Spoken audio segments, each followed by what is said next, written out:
Chapter 3. The Cost of a Number. The neuralgic pain behind Erlen's eyes lasted for 2 full cycles, a persistent, drilling reminder of the cost of his new number. The ship's medic, a brusque automaton with cold synth hands, scanned him and diagnosed minor psychic feedback.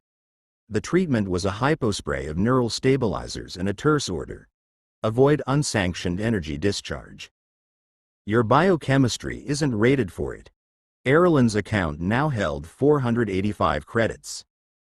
The number was a comfort, a tool. He spent 100 of them on a private session in the holographic combat dojo, drilling the basic forms of the Imperial Military Combatives Manual. He focused on turning his farmer's endurance and the warrior clan's borrowed stances into something harder, more efficient. He practiced until his muscles failed, chasing the ghost of that 384 reading, willing it to become his new normal. He did not try to summon the cyan energy again. The memory of the pain was too fresh, the sergeant's warning too stark. But in the quiet of his bunk, he would meditate, not to grasp for power, but to soothe the strange, bruised feeling in his spirit after the fight. He nurtured the ember, letting its gentle warmth calm the aftershocks of violence. It was becoming a ritual. Train the body to destruction, then mend the spirit with silence. A grim, necessary balance. The summons came on the morning of the 3rd cycle. Not a general squad briefing, but a direct ping to his datapad. Mission briefing. Extermination protocol. Security clearance. Drudge 7 required. Report to briefing room Alpha. When Erlen entered, the room was cold and dimly lit. Voris stood before a tactical hologram, his scarred face etched in blue light. Lieutenant Corvus was there too, leaning against a console, his expression unreadable. Crix was inputting data, her scanner band glowing. The rest of Hammer Squad stood at attention. Our destination is Carria 3, Voris began without preamble. The hologram zoomed in on a swamp world, a vast expanse of moss-choked waterways and gigantic, fungal forests. Not a mining or agri world. A infestation. The image shifted to a creature. It was a quadruped, sleek and amphibious, with mottled greenish hide, a powerful jaw, and intelligent, dark eyes. Carrion Mire Lurker. Pack Hunter. Highly adaptive. TL range. 50 to 100 individually. The problem, Voris said, his voice dripping with contempt, is that they've learned to attack resource division extraction teams. They've developed a taste for refined lithium power cells. They're chewing through wiring, disabling machinery. They've cost the local subsidiary over 200,000 credits in delays and damaged equipment. The image showed a ravaged mining skiff, its hull peeled open like a ration tin. Our objective is not pacification. It is eradication. The Carrion ecosystem is classified as redundant. The planet's value is purely mineral, beneath the swamp. The native fauna is a pestilence. Voris looked at each of them. We will deploy to the primary infestation zone, designated Locus Prime.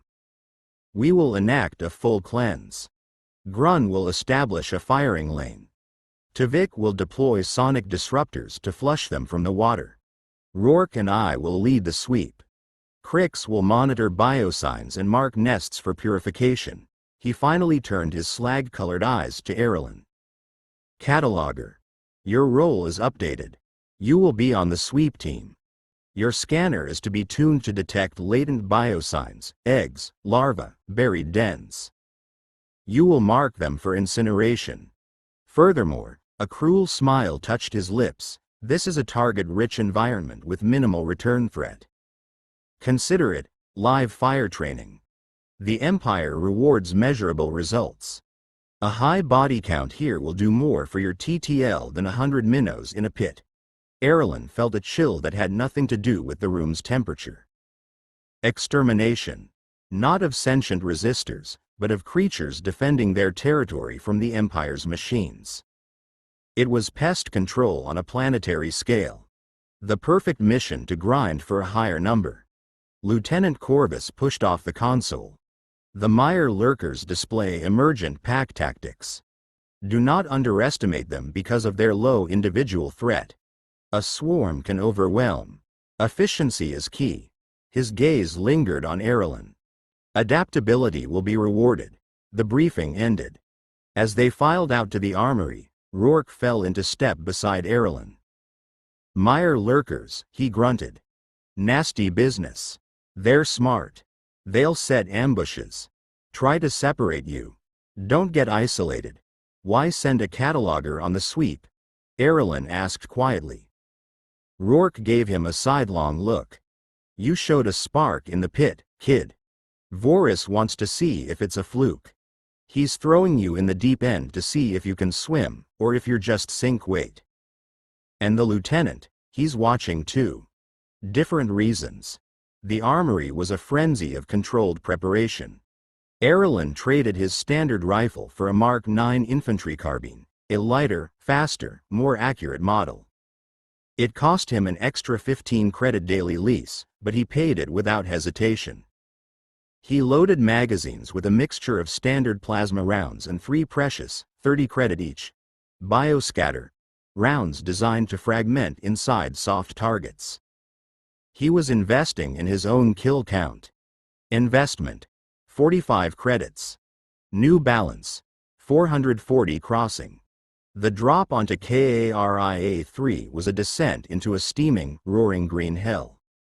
The air was a solid wall of humidity, thick with the smell of decay, blooming fungi, and stagnant water.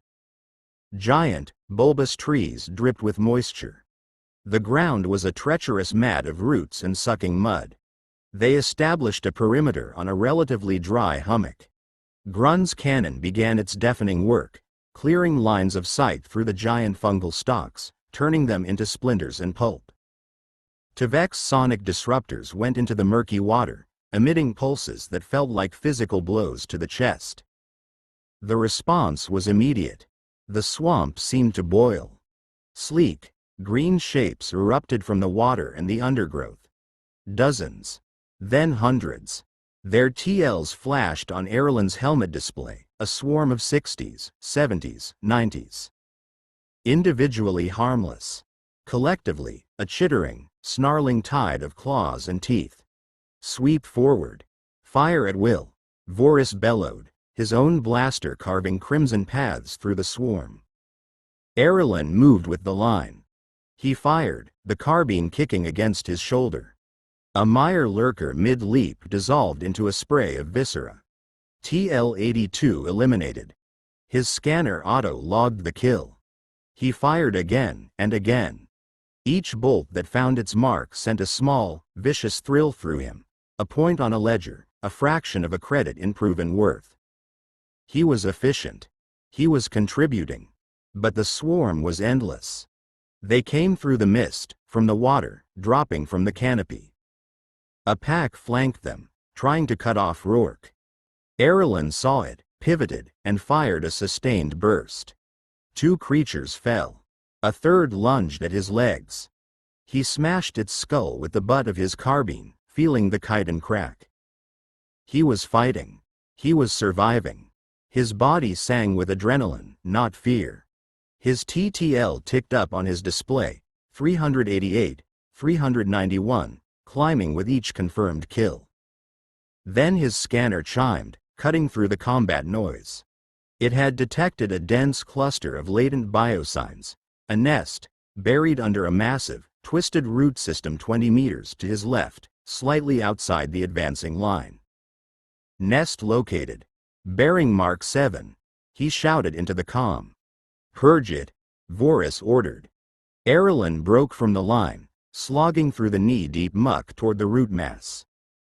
2 lurkers intercepted him. He dropped one with a headshot. The other closed too fast. He felt a searing pain across his thigh as claws found a gap in his armor. He cried out, shoving the creature off and firing point blank into its belly. Gritting his teeth against the pain, he reached the nest. His scanner showed dozens of faint, growing life signs pulsing beneath the mud and roots. He fumbled for an incendiary grenade from his belt. A chittering shriek, louder and deeper than the others, made him look up. A alpha lurker, half again the size of the others, TL flickering at 145, burst from the water behind him. It wasn't attacking the main squad. It was defending the nest. Its eyes held a terrifying, primal intelligence. The grenade slipped from Erlen's blood-slick fingers, disappearing into the muck. The alpha charged. Time slowed.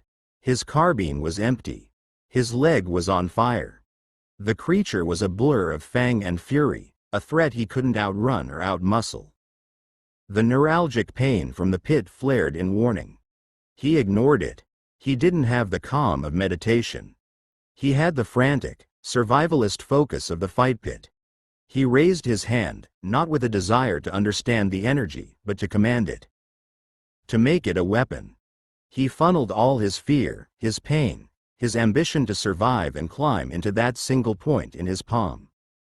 The discharge wasn't a wild, unfocused blast. It was a concentrated, searing lance of cyan energy. It tore through the humid air with a sound like ripping fabric and struck the alpha lurker square in the chest. The creature didn't just fall. It vaporized from the center out, its body dissolving into ash and dissipating steam. The energy bolt continued, impacting the root mass behind it. There was a muffled whump, and then the earth itself erupted as the buried nest cooked off in a geyser of superheated mud and organic matter. Silence descended in his immediate vicinity. The wave of lurkers seemed to falter, their pack sense disrupted by the loss of the alpha and the nest. Erlen stood, trembling, smoke curling from his fingertips. The pain behind his eyes was back, a sharp, sickening spike that made his vision swim. But his helmet display flashed, updating his vital scan. Threat level, peak combat output, 400. 400. The threshold. The number that whispered of potential beyond a drudge. His squad's comms crackled. Target cluster eliminated, Voris said, a note of gruff approval in his voice. Good purge, cataloger. Now fall back to the line. As Erlen limped back through the carnage, the acidic stench of his own discharged energy mixing with the swamp rot, he felt no triumph. He felt hollow. The number was his.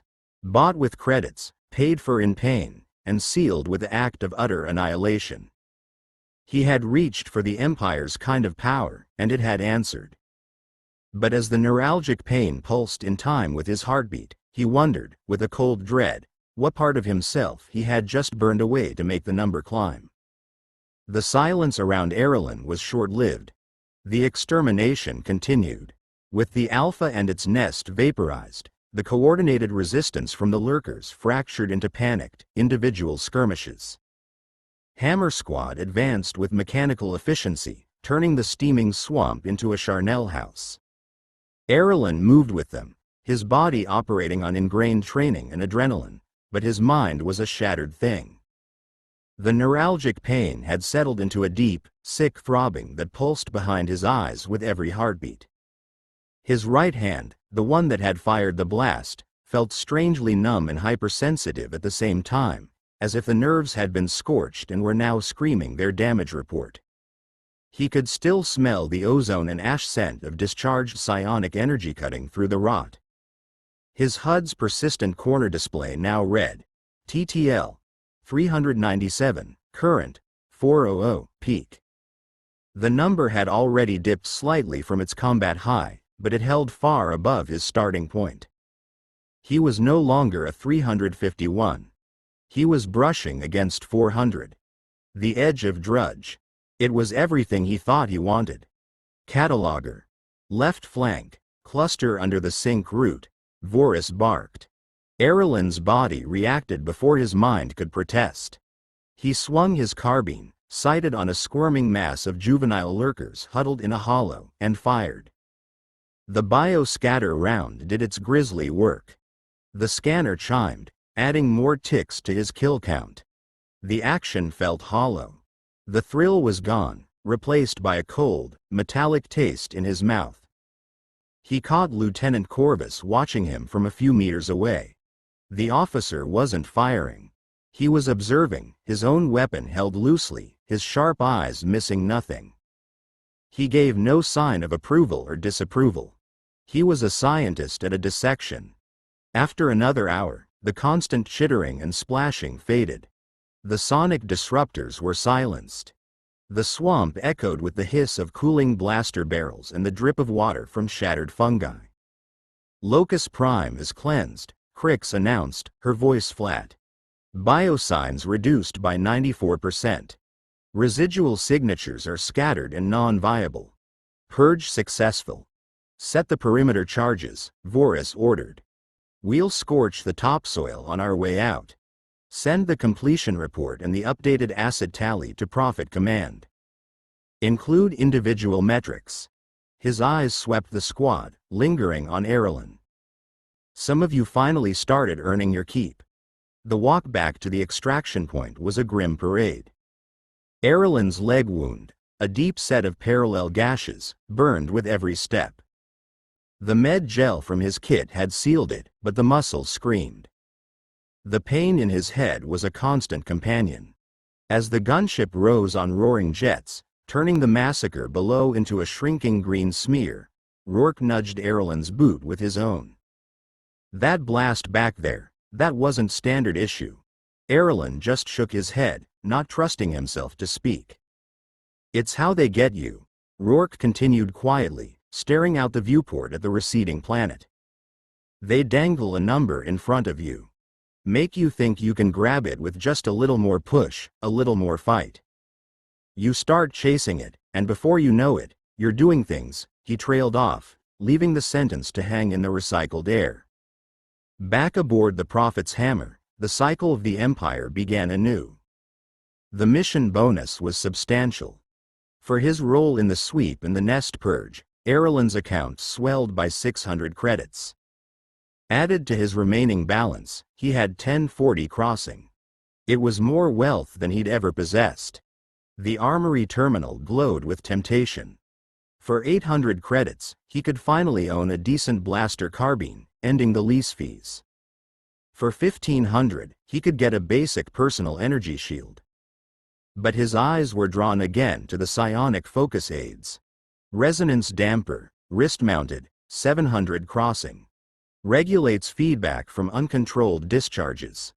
The Empire, ever practical, sold the solution to the problems it incentivized you to create. His datapad chimed with another notification. It was his updated personnel file. Designation: Erlen, Glorfian. Rank: Drudge, Provisional, Current TTL. 395. Stabilized, Notable Action. Combat Efficiency. KARIA-3 Extermination. Psionic Weaponization Event logged. Recommendation: Monitor for CTT development. Potential reclassification to specialized asset pending evaluation. He was no longer just agri-stock. He was a specialized asset. A tool with a unique, dangerous function. It was progress. It was also a cage with sharper bars. That night, in the empty cargo hold, Erlen didn't try to meditate. He sat with his back against a cold crate, cradling his right hand. He tried to summon the gentle, healing warmth of the ember to soothe the phantom burns in his nerves. But the ember was distant, muffled, as if ashamed or afraid of the violent power that had eclipsed it. He could only draw forth a feeble, sputtering warmth that did little to ease the pain. The hatch hissed open. He expected Voris, or maybe Rourke. It was Lieutenant Corvus. He entered silently, holding 2 ration pouches of actual caffeine, not the synthetic swill.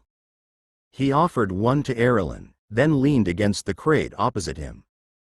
395 is a meaningful threshold, Corvus said, his voice calm, conversational. It suggests a foundation. What you did on Carria 3, however, was not foundation work. It was a collapse. You channeled energy like a ruptured conduit. Effective in the moment, but unstable. Self-destructive. Erlen stared at him, too tired for defenses. It got the job done. It did, Corvus agreed, taking a sip. And the Empire will always reward that. It will also discard you the moment the conduit fails completely. I've seen it. Brute force psionics burn out neural pathways. They end up as vegetables in a med bay, or as uncontrollable liabilities put down by their own side. What's the alternative? Erlen asked, the bitterness leaking through. Stay a drudge. The alternative, Corvus said, his eyes glinting in the low light, is to stop reacting like a scared animal and start building like an artisan. Your file says, Farmer Clan. Farmers understand growth. They understand careful cultivation. Apply that to your power. Not to the destructive output the T-scanner measures, but to the control, the efficiency behind it. He placed his empty pouch on the crate. The mystics of your world, if they are true mystics, do not blast. They direct. They understand energy as a system. You have the seed of that. You also have the desperation of a drudge. One will save you. The other will kill you. He stood to leave. The next deployment is in 5 cycles. A standard pacification. Boring, but predictable. Use the time. Your credits can buy a damper to keep you from shattering your own mind. But it can't buy you control. Only you can cultivate that. Corvus left, the hatch sealing behind him. Erlen looked at his credit balance, 1040. He looked at the listing for the resonance damper, 700. He looked at his trembling, numb hand. He had a number now. 395. He had credits. He had the Empire's attention. And he had a choice. He could spend his wealth to become a more efficient, stabilized weapon for the machine, following the path Vorus laid out. Or he could follow the cryptic, dangerous advice of Corvus and try to cultivate the very power the Empire wanted to weaponize, hoping to find a strength within it they couldn't completely own. He purchased the damper. The transaction left him with 340 credits. The sleek, wrist-mounted device clicked into place, its cool interface syncing with his neural link. Immediately, the throbbing in his skull dulled to a manageable ache. The numbness in his hand receded. It was a relief. It was also a chain. Acknowledging he needed it was admitting he was walking a razor's edge the Empire had profited from putting him on. As he lay in his bunk later, the damper's subtle hum a constant against his wrist, Erlen understood. The climb wasn't just about getting a higher number. It was about who he would have to become to reach it. And the higher he went, the further he fell from the cyan-skinned farmer who simply wanted a better life, and the closer he came to becoming something even he might not recognize. The notification arrived with a soft, authoritative chime, cutting through the monotony of pre-deployment checks. It was a direct, priority message, sender listed as LT. Corvus. Erlen's heart gave a hopeful, foolish leap. Perhaps it was another cryptic lesson, another clue on the path to control. He opened it. The message was text only, stark and brief. Erlen. Transfer orders have been filed and confirmed. Effective immediately. Command originated at the sector overseer level. It was beyond my authority to countermand. You are no longer attached to Hammer Squad, 7th PPRAC. Report to Barracks Station Theta Gamma in Sector 7 for reassignment. Corvus. Erlen stared at the words. Beyond my authority. A sector overseer.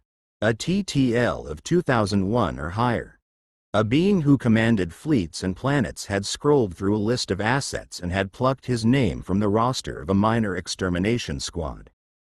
Before the confusion could even settle, a second, more formal alert blared across his datapad, emblazoned with the seal of the Orion Imperial Personnel Directorate.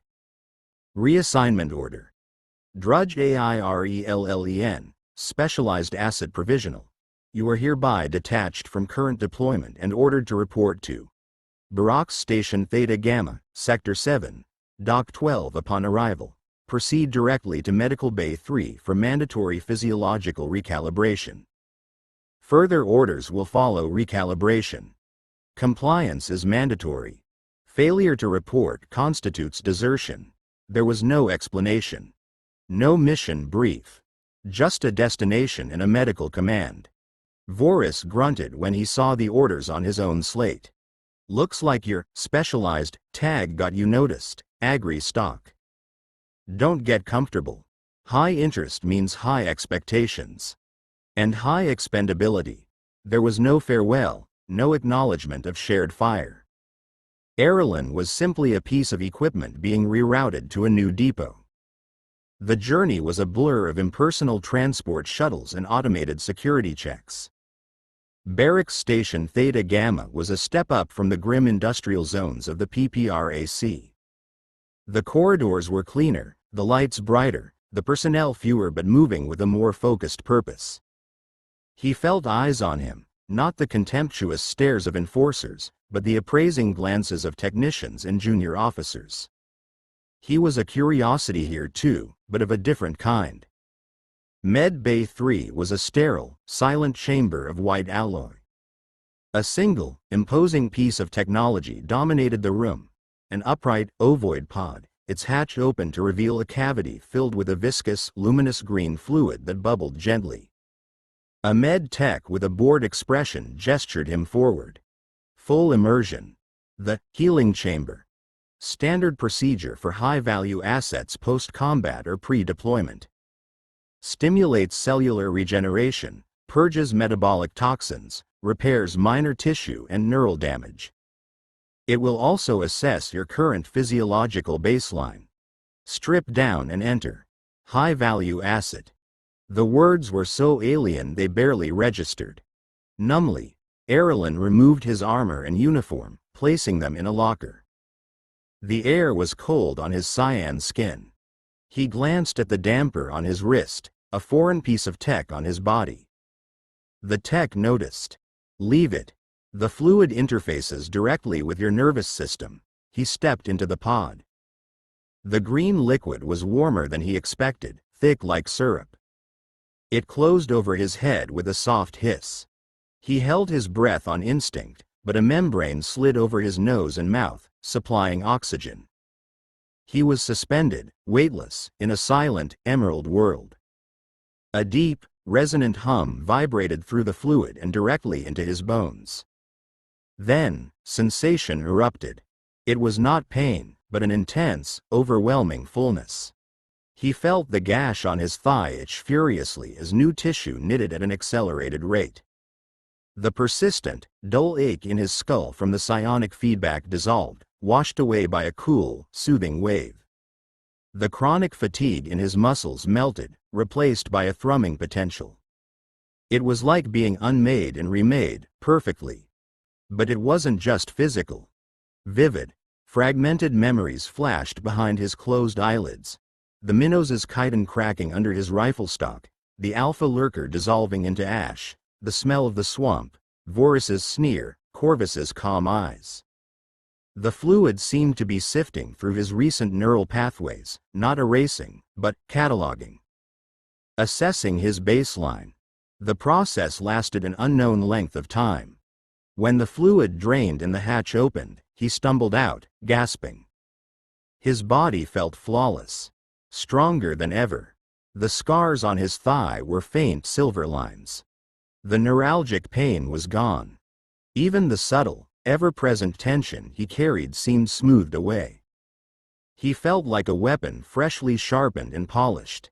As he dressed in a new, crisper version of a drudge uniform, this one with a subtle, silver piping along the seams, his datapad chimed once more. This message bore no standard header. It was a single line of text from an encrypted source. Your recalibration is complete. Your performance metrics have been noted. You are an investment now. Do not disappoint. Report to your new commanding officer, Lieutenant Dax, in Hangar Bay 4. It was unsigned, but the implication was clear. This was from the sector overseer. A being of unimaginable power had just bought shares in him. Erlen looked at his reflection in the polished med bay wall. His mauve eyes stared back, wide with a turmoil the healing chamber could not touch. He was healed, upgraded, and officially owned. He had traded the brutal, predictable neglect of the PPRAC for the cold, focused interest of a higher tier of the machine. This wasn't a promotion. It was a targeting laser settling squarely between his shoulders. He was no longer just climbing the ladder, he had been grabbed by a hand from a higher rung and pulled up, for purposes he couldn't yet see. The path had just narrowed, and the stakes had been raised to a terrifying degree. With the damper once again secure on his wrist, and the ghost of green fluid still clinging to his skin, Erlen of the Farmer clan walked towards Hangar Bay 4 to meet his new keeper.